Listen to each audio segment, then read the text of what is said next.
Alors voilà, moi je vais vous donner 2 clés juste pour ne pas oublier que quand on prend la parole face à un public, on a aussi une voix, on a aussi un corps et qu'il est essentiel de s'en servir.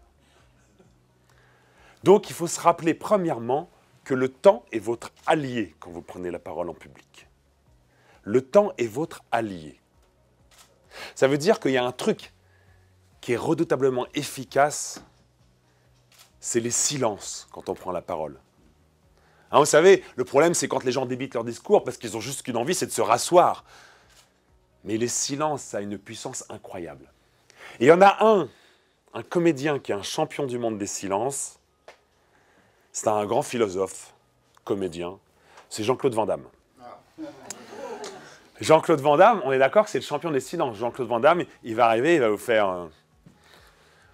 Ok.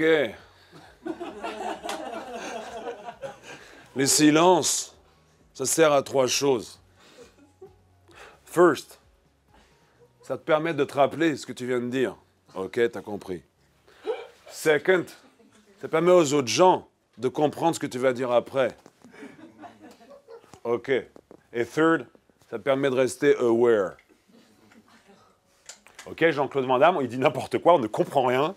Mais juste parce qu'il fait des silences, eh ben on est captivé, on écoute, on va jusqu'au bout, il pourrait faire 1h30 là-dessus, il n'y a pas de problème. Alors il y en a un qui a compris ça, si on va du côté des politiques, c'est Jacques Chirac. Est-ce que vous vous rappelez de Jacques Chirac dans les années 70 ? Pour les personnes qui étaient nées dans les années 70. Bon, années 80 aussi. Ah non, non plus. 90 pour toi, d'accord. Le Jacques Chirac, dans les années 70-80, c'était ça. J'ai décidé d'être candidat à la présidence de la République. C'était ça. Il n'a pas été élu, hein, 74, 81, 80, il n'a pas été élu. Et tout. Et là, il a bossé, c'est sa fille qui l'a fait bosser et qui a dit, bon, papa, il va falloir trouver un truc là, parce que là, en faisant ça, tu ne renvoies pas l'image de quelqu'un de présidentiable. Donc il a bossé sur sa nature pour aller trouver une autre forme d'authenticité. Et du coup, Chirac, dans les années 90, c'était ça.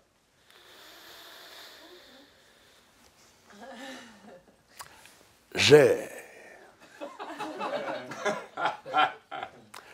décidé d'être candidat à la présidence de la République. Les silences, il a créé des silences. Il s'est apaisé. Eh bien, en 95, il a été élu. Voilà. Donc, cette première clé, le temps est votre allié. Créez des silences quand vous prenez la parole en public. Vous gagnerez en impact. Deuxième clé, l'espace est infini. C'est vrai, l'espace est infini quand on prend la parole. Donc, ça veut dire qu'on peut occuper l'espace avec ses bras, avec son corps, notamment avec sa gestuelle. Il y a plusieurs erreurs à ne pas faire sur la gestuelle, mais il y en a notamment une, c'est celle qui consiste à répéter des gestes qu'on a appris. Est-ce que vous avez déjà vu des orateurs qui ont l'impression qu'ils parlent de manière artificielle parce qu'ils répètent des gestes qu'ils ont appris? Moi, il y en a un que j'ai en tête, c'est François Hollande. François Hollande, il y a eu un changement aussi, je ne sais pas, quelqu'un qui lui a dit François, il faut absolument que tu bosses ta gestuelle, parce qu'elle n'est pas terrible. Donc François Hollande a dit ok, je bosse ma gestuelle. Donc François Hollande, du coup, on est arrivé à faire des trucs comme ça. Quand je parle, je fais des gestes qui n'ont rien à voir avec ce que je raconte. C'est vrai. Ah, vous l'avez tous remarqué, ça, non ? Donc là, ça manque de ce qu'on appelle la congruence, quoi. C'est-à-dire que ce qu'il dit, c'est tout cassé, quoi. Alors la deuxième erreur qu'on pourrait faire sur la gestuelle, c'est de ne pas assez occuper l'espace puisqu'il est infini. On peut avoir quelqu'un qui va prendre la parole, disons qu'il s'appelle Bertrand. Alors Bertrand prend la parole et ça va, il prend bien la parole, ça se passe bien, mais il a tendance à pas assez occuper l'espace. Il va être comme ça, il va dire par exemple, voilà, je suis contrôleur de gestion, donc mon métier c'est d'établir des tableaux de bord et de faire des budgets. Voilà, vous voyez, les bras prennent pas l'espace. Et moi, quand j'ai Bertrand comme ça en face de moi en stage de prise de parole en public, je lui dis Bertrand, tu vois Gérard Depardieu? Ouais.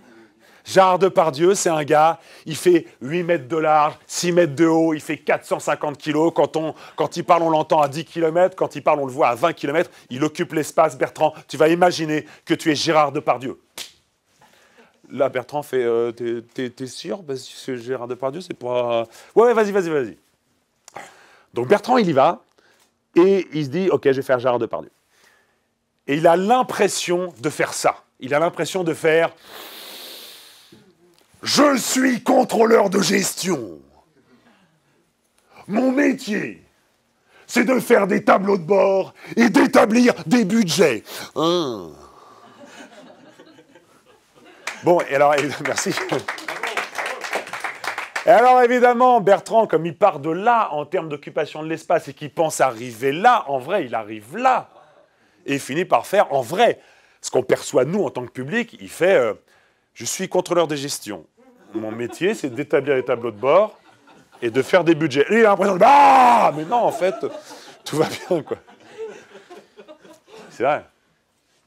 Alors, si on met tout ça en application, à la fois la voix et à la fois la gestuelle, à la fois le temps qu'on peut prendre et à la fois l'espace qu'on peut prendre, j'ai aussi une stagiaire, elle s'appelle Sophie, on va dire. Et Sophie, elle manque un peu de dynamisme quand elle se présente. Sophie, elle va dire... je suis ingénieur en informatique, donc mon métier, c'est de traduire en ligne de code des cahiers des charges. Ah ouais. Là, je lui dis, bon, Sophie, tu vois ce que c'est qu'un prédicateur à l'américaine, Sophie? Tout le monde voit ce que c'est qu'un prédicateur à l'américaine? Un prédicateur à l'américaine, c'est un gars ou une fille qui est là et qui fait And the Lord will come. And he will save every single soul in this room. But only if you deserve it. Hallelujah. Oui, alors par contre, non, j'ai besoin d'aide. Hein, parce que le public, dans ce cas-là, il est aussi à fond. Bon, alors on le refait pour le plaisir. OK, le public, c'est Hallelujah, yeah, he's right, amen. Debout, quoi. Enfin, c'est ça, le public. Hein, donc, je vous le refais. And the Lord will come. And he will save every single soul in this room. But only if you deserve it. Hallelujah. Hallelujah. Amen. OK. Donc là, je dis à Sophie, je lui dis, tu fais comme si tu étais une prédicatrice à l'américaine. La Sophie, elle me fait, oh, t'es sûr? Ouais, vas-y. Donc là, on travaille vraiment à la fois la voix, la projection de la voix, et à la fois l'espace, quoi.